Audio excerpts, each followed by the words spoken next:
Hello friends welcome to learning with Preeti मु आज आपण मानक पई ओजे रो इन्फॉर्मेशन ब्राउचर संबंध में किसी तथ्य नहीं आसी आपण मैंने जानी 2020 रे ओजे फॉर्म फिलअप स्टार्ट हो जाइए तो first year degree course in B pharm integrated MBA 5 वर्ष पई लैटरल एडमिशन सेकेंड ईयर पई बीटेक की बी फार्म रो आउ फास्ट ईयर मास्टर डिग्री ए जो courses MCA MBA M Tech M Pharm M Arch M Plan either MCA रे जो लैटरल एडमिशन उठी जाइए कौन पाई ना एथर एमसीए को टोटल नॉर्मल जो थिला 3 वर्ष थिला आ एमसीए रो लैटरल टा 2 वर्ष रखा जाइथिला किंतु एथर एमसीए को एमबीए संगर मतलब समान करी एमसीए को भी 2 वर्ष कर दिया है लैटरल माने भी 2 वर्ष पई पढ़िबे नॉर्मल भी 2 वर्ष सेते लैटरल केवल एथर रहिछि बीटेक आ बी फार्म रो जो माने डिप्लोमा करिथिबे से माने बीटेक को गले से मानको पई गोटे बीटेक 4 वर्ष जगह 3 वर्ष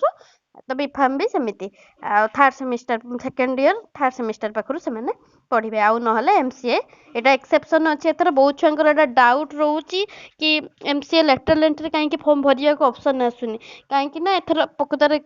हटि जाइची एमसीए 2 वर्ष हे जाइची तो समस्त समान एमसीए पकई पारिबे लेटरल एंट्री बोले किछि नै सेटा मेन जिनस थिला एग्जामिनेशन रो डेट जोटा सेकेंड रु 5 मे भितर एग्जाम हबो शेड्यूल टा आसीनी किंतु मे 2 रु 5 तारिख भितर आपनकर परीक्षा पूरा हबो 2 रु 5 भितर एथर आ जेति ब्राउचर टा आपण ओजी साइट जाई डाउनलोड करके भी पढ़ी पारिबे नले वीडियो पॉज करके देखि देई पारिबे किछि बेसी किछि नै एति थिला आपण चॉइस ऑफ एग्जाम सेंटर भी देबे आपण को इच्छा अनुसार जोटा आपण पाखा पाखी रहिबो देखिके देबे आ कमन जदि किछि असुविधा हबो टेलीफोन नंबर भी ओजे रो मेंशन अछि आपण हटे ये करि पारिबे नहल चेत मो कमेंट बॉक्स रे जदि किछि डाउट अछि मते जणांतु मु चेष्टा करिबे आपण मानकर प्रॉब्लम को सॉल्व करिया पई तो एटा होचे ब्राउचर एथर रो स्टार्ट होचे एप्लीकेशन डेट 6 फेब्रुआरी आ लास्ट डेट अछि 20 मार्च तथापि आउरी देखिया को गले पाखा पाखी रहिलानी 25 रु 26 दिन आउरी आपन हाथ रे अछि फॉर्म फिलअप करिवा पई तो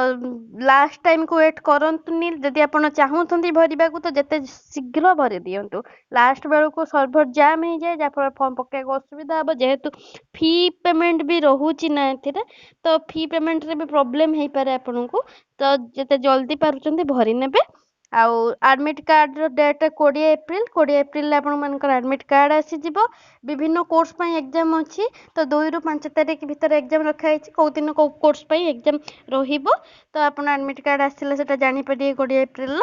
तापर result declaration first week of June रे रहउची आपण मानकर सब डिटेल तो म आपण को देई देली आ फॉर्म केमते भरा जिवो सेटा भी मु आपण मानन को कहीदेवी टिके आपण मान टोटाल केतटा पोस्ट में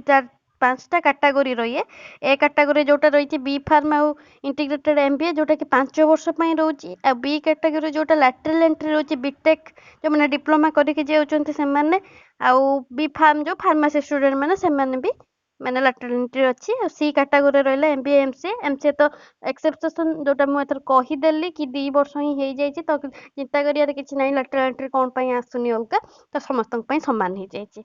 आउ डी कैटेगरी रे रहला एमटेक आ एमआरक एमप्लान एमफार्म अछि आउ जदि आपण बोथ भी करिया को चाहते माने जदि गोटे एमबीए आपण ये करूचंती तो आपण 1000 टका पड़े जदि बोथ एमबीए एमसीए आपण देबे तो 1500 टका पड़े एमबीए संगरे एमसीए भी आपण कंबाइन करी देई परिबे एमबीए संगरे एमटेक भी देई परिबे जदि दी एडु माने कोटा भी आपण करिवे डिसाइड करि पाउनंदी तो आपण एटा करि नियंतु लाभ अछि आपण मानक पई जोटा आपण को भल रैंक रहबे आपण सेही अनुसार पढ़ी देबे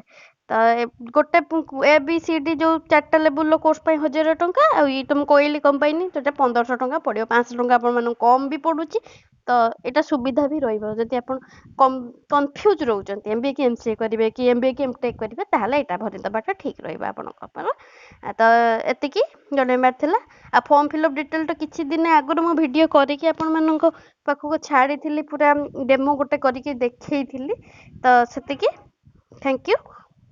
मो चैनल सब्सक्राइब करिया को भूलिबेनी साइड रे बेल आइकन को भी दबाइ देबे।